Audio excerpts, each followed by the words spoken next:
Apesar desta reserva de primeiríssima importância, mas que era acessível tão somente às mentalidades dos 2 graus superiores, os versos de Lises, pelo fato desse nível desejado, mas perigoso de ensino primário, não podiam deixar de pender para um filosofismo pagão de tendências panteístas, motivo pelo qual fizeram dele seu código filosófico e religioso. Isso foi o que aconteceu à maioria dos seus comentaristas, a maior parte dos que se dizem de boa fé e acreditam ser verdadeiros pitagóricos. Entre esses comentaristas é necessário destacar 3: Hierocles, Dacier e Fabre de Olivet, pois ninguém melhor do que eles pode fazer observar claramente esse desvio da verdadeira doutrina de Pitágoras, do cristianismo universal e eterno para o paganismo, nem sintetizar mais exatamente para os ardentes estudiosos dos estudos pagãos as 3 conclusões que comportam esses estudos com respeito ao cristianismo e à cristandade, que são: primeira conclusão, a eclética, como Marco Aurélio; segunda conclusão, a concordatária, como Constantino; e terceira conclusão, a pagã propriamente dita, como Juliano o Apóstata.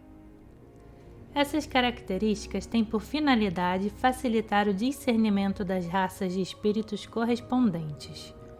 Para compreendermos melhor, nós chamaremos de negro ao paganismo e branco ao cristianismo teológico, inseparável de sua verdadeira forma, que é o catolicismo. Em consequência, chamaremos naturalmente de mulata a raça eclética, quarta a raça concordatária e negra a raça pagã pura. Nigra sede pulchra, negro mais bonito. Pois bem, se preservamos como Pitágoras nossa fé a uma quarta, a totalmente branca ocultada, que é a mesma sabedoria, razão demais para cobrir de flores as 3 graças das quais recusamos a maçã. Essas 3 conclusões apenas nos interessam em suas relações com o cristianismo.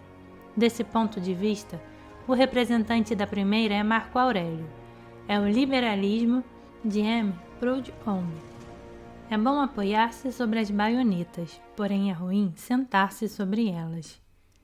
Esse liberal não é menos perseguidor delas em nome da razão que orienta o império e o Estado.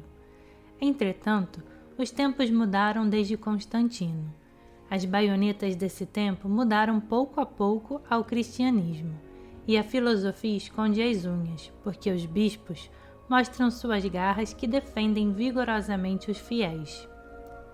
A segunda conclusão merece o nome de concordatária, entre a autonomia teológica e essa mesma filosofia. De uma parte e de outra, faz-se com que as garras entrem novamente, deixando-as sair de vez em quando, segundo as direções políticas, se operadas do flanco direito ou do flanco esquerdo. A terceira conclusão é a de Juliano, o Apóstata, em pleno flanco esquerdo. Esse personagem, tipicamente parisiense, durante a sua vida, como dizia minha cara Lutécia, teve participação considerável na enciclopédia do século XVIII e em suas amáveis consequências tanto políticas como antissociais. Voltando à primeira que sucedeu à eclética Alexandria, há mais de 15 séculos foi revisada e corrigida por um admirável professor oficial de filosofia, Hierocles. Ela, no fundo, não é mais do que a imperial greco-romana, a razão de ensino dos filósofos que algemam a razão do Estado ao panteão, e inclusive a Santa Sofia, desde Augusto até os Augústulos. Mais ou menos impregnados, sabendo ou não, do duplo cristianismo anterior e posterior à encarnação do Verbo, desconhecem a sua essência divina e seu alcance humano, acreditando que possam ser capazes de eliminá-la ou subordiná-la a seu critério e aos seus métodos. Hierocles foi nomeado pelo imperador bizantino para pacificar uma terrível guerra civil, pagã, escolástica e eclesiástica. Ele sente, na doce beleza e na profundidade dos seus ensinamentos, que o período concordatário irá nascer. É um teólogo órfico, como todos os pitagóricos. Não é um filósofo no sentido vulgar da palavra. Sem dúvida, Pitágoras continua sendo, depois de Orfeu, o maior unitário que o politeísmo eslavo e pelágico, depois de grego e romano, já produziu. Porém, desde o fundador da academia até Hierócles, a tendência do pitagorismo inicial torna a encontrar tanto mais à medida que os sistemas individuais se baseiam em seus partidos, formando uma última glória estática à porta da lua da dóxia dos templos. Podemos seguir com o pensamento de Hierócles, na Alexandria, no bruxium que havia sobrevivido à destruição do Serápio. As tradições acerca de Pitágoras estão espalhadas em mais de 40 autores e 60 volumes. Sucessor de Hipátia após um longo período, o qual foi encerrado com a morte de São Cirilo, o elegante mestre dos cabelos brancos, como a sua túnica, teve também como amigos todos esses incontáveis livros empilhados de instante em instante. Em uma semelhante alma e em uma inteligência esclarecida, todos esses tesouros mais ou menos contraditórios buscam, por várias formas de atração, a unidade perdida, o acorde feito da lira. Quantas meditações teve esse homem em cerca de meio século? Quantos diálogos com os misteriosos afiliados da Liga dos Filósofos e dos Sacerdotes dos Deuses? Irremediavelmente vencidos pela Igreja, depois de ter tentado esmagá-la em vão sobre o braço justiceiro dos imperadores. Os mistérios degenerados de sua época não lhe tinham dado uma epifania verdadeira como a que tiveram tantos cristãos sem que Pitágoras lhes tivesse dito: encontre Jesus.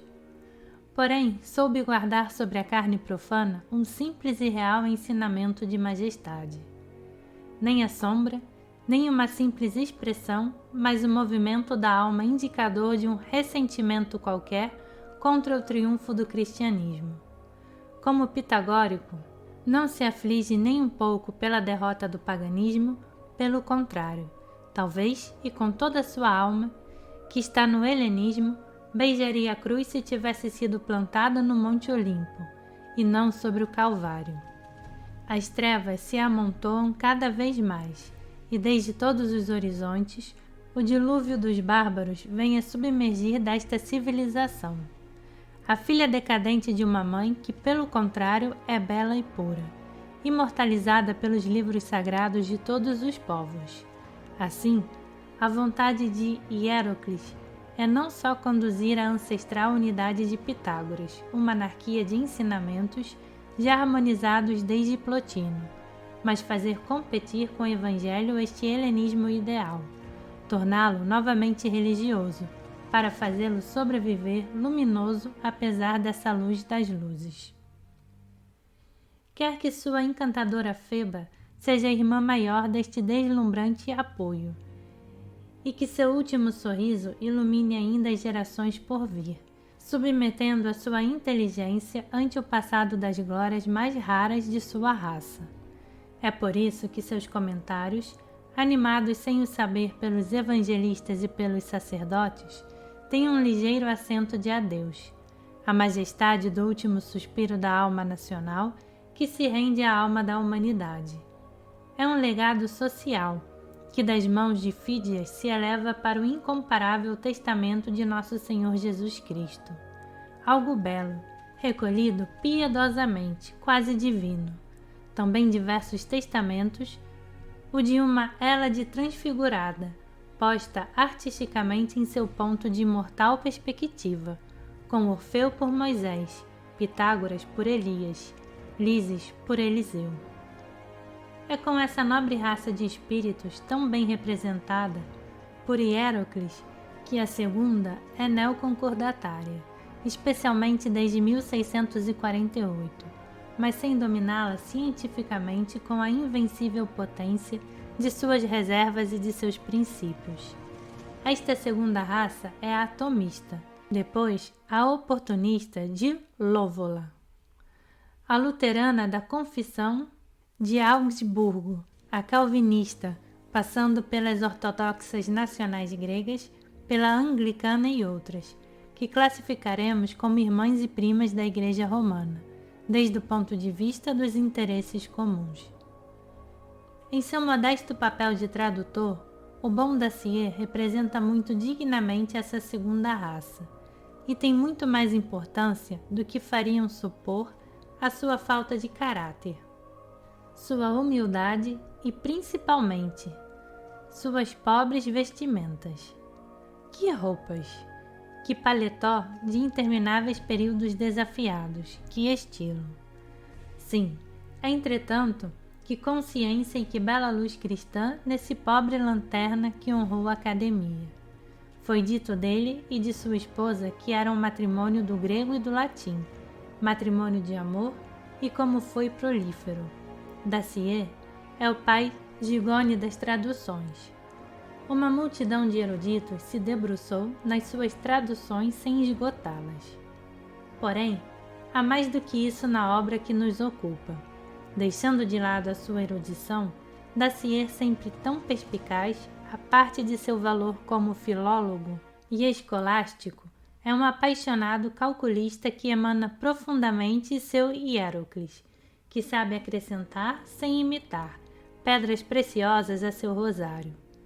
Como são sérios seus estudos cristãos, que sua admiração pelos comentários de Hierocles nunca o fizeram esquecer. Que cuidado discreto tem em prevenir a juventude estudiosa contra o desvio que arrasta por todos os lados professores e alunos. É por isso que nas notas se encontram disseminadas suas próprias conclusões que conduzem o renascimento pagão ao renascimento patriótico, no ponto justo da concordata. Cuida de não ser enganado com a hora histórica. Não acerte seu relógio de bolso com as estrelas da escolástica, nem com a lua da Suma.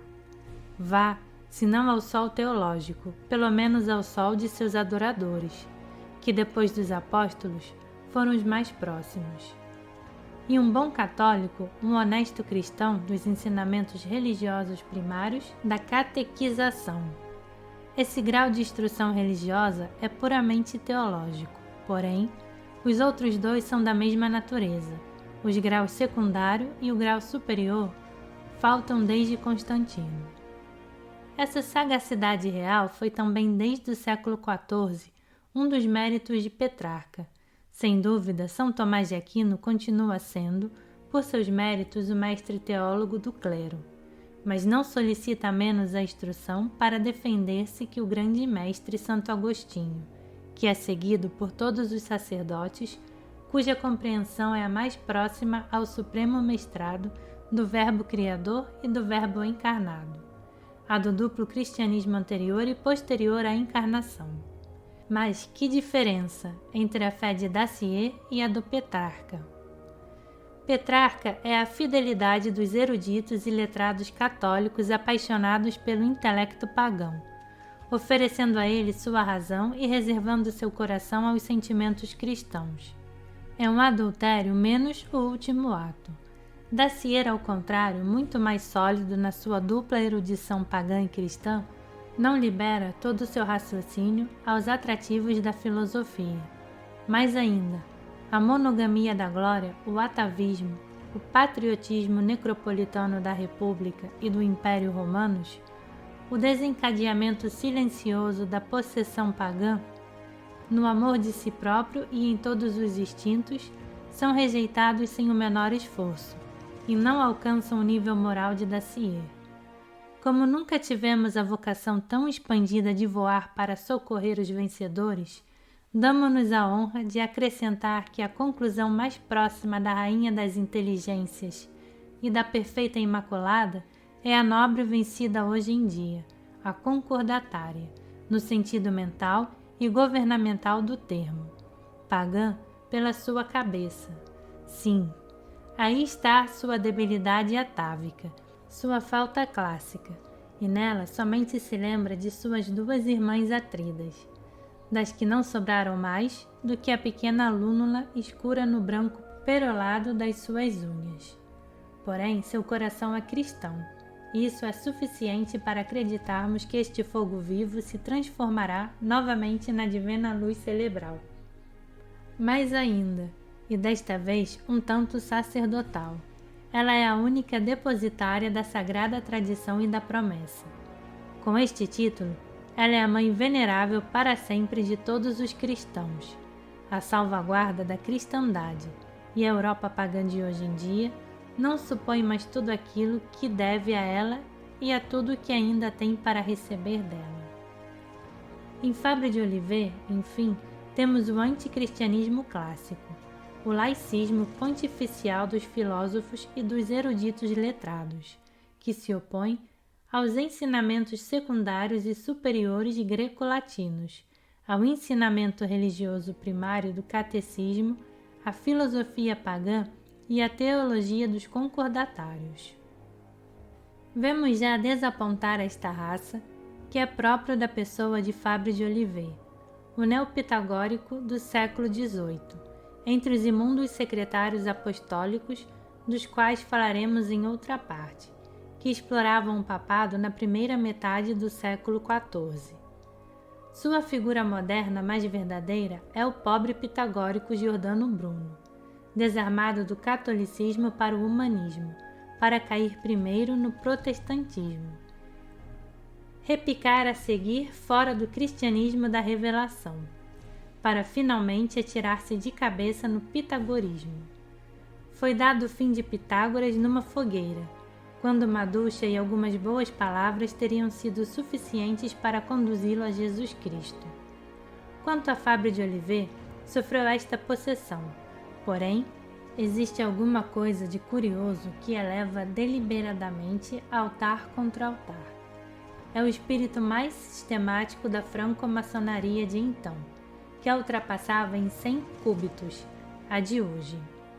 Entre os pontífices laicos que trocavam a erudição por uma mitra, poderíamos citar muitos, e não dos menores, Cuit de Gebelin, Bonlanger, Dupuis, Volney na Alemanha, Schelling e muitos outros amigos do comentarista de Lices.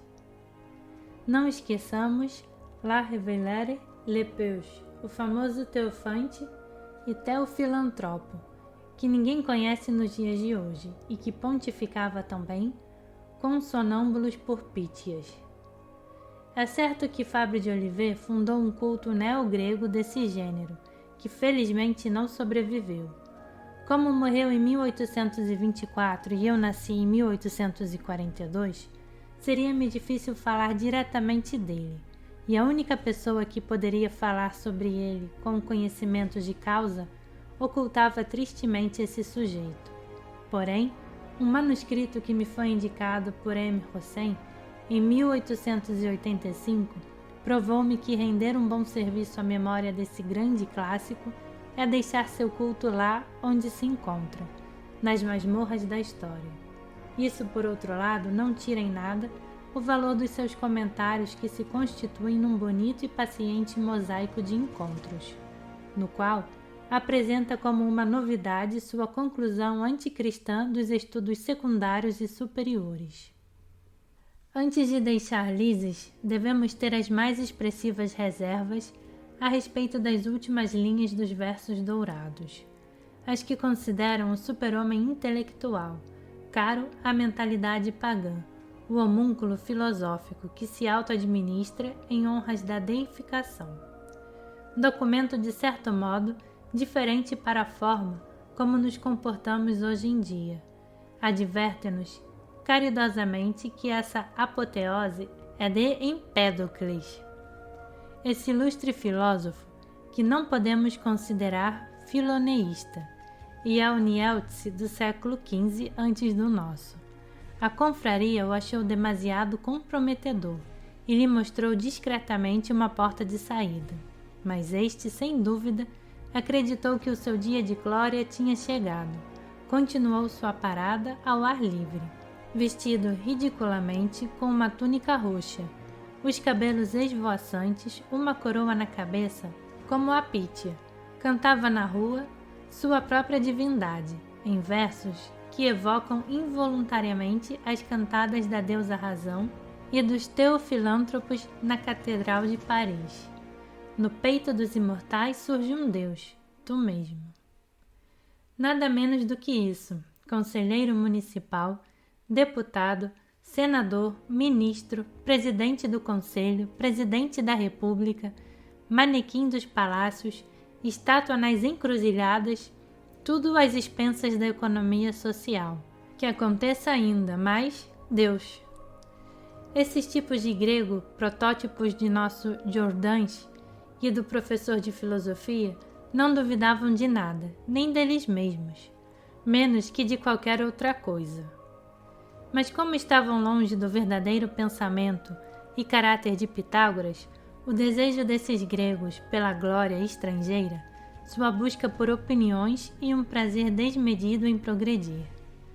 Para resumir, levantando as maiores dúvidas sobre nosso pensamento em relação às três raças, faltou-nos acrescentar que toda a nossa fé, como já dissemos e voltamos a repetir, vai desde o colorido até o branco puro da teologia autônoma, sem nenhuma mistura. Mas a segunda, a teologia concordatária, também tem o nosso respeito. O que nós criticamos na teologia cristã é todo o flerte de compromissos sinalagmáticos com a pagã, com o preto-branco mais ou menos mitigado. Não podemos nunca esquecer que este é antissocial, mediocrata, suplantador e escravista. Quando oferece os bens deste mundo, ou melhor, do seu mundo, faz isso sempre de uma forma obrigatória, porém nunca gratuitamente. É cabotino, mas também o farsante da antiguidade patriarcal, que não fornece nunca o conhecimento sem alterá-lo. É um faz de contas filosófico e político. O seu estado mental sempre tem um governo atrás do seu ouvido, monitorando. Não há nada de ortodoxia na República Romana ou Grega. O cesarismo bizantino possui um raciocínio para o ensino e um raciocínio para o Estado. Em todo caso, sempre é antissocial. Pode deixar sobreviver sua soberania um pouco ao cristianismo sentimental no coração. Porém, expulsa radicalmente o cristianismo do cérebro. Pois bem, é isto, o único modo de juntar um com o outro, que poderá conduzir ao domínio do mundo atual e desenvolver o negro à sua hierarquia. O negro é Mefistófeles, pois Fausto não é mais que o polichinelo. O concordato, inclusive o mental, é a cena das joias, qualquer que seja a música que se toque. Nós queremos ser ternamente respeituosos para com as três graças clássicas, que tanto amamos, sem com isso aborrecer as outras, as quais não queríamos mesmo converter. Porém, não ignoramos a margarida que estes tipos de histórias renovadas de Constantino o Grande terminam sempre deploravelmente com um fulano qualquer. É o adultério sacerdotal, dizem severamente os profetas aos dirigentes judeus que se tornaram teólogos concordatários. A raça que derivou disso nos valeu como a de Esdras, para sua Judéia, como golpes de Jeová, entre os quais se encontraram o Islã e os mongóis, que podem reiniciar o sabá mais bonito e mais forte do que nunca. Mas essas moxas, essas pontas de ferro e fogo, são benfeitoras se comparadas aos males interiores, passados, presentes e futuros, causados à cristandade pela imprudência da mesma raça. Acontece assim porque ela é sacerdotal? Sim, clamam os pretos brancos. Não é o bastante? Não responderemos não é o bastante. É porque ela é teológica? Sim, vociferam os demônios de Juliano, o apóstata. Nós dizemos, acontece assim porque ela é teológica concordatária.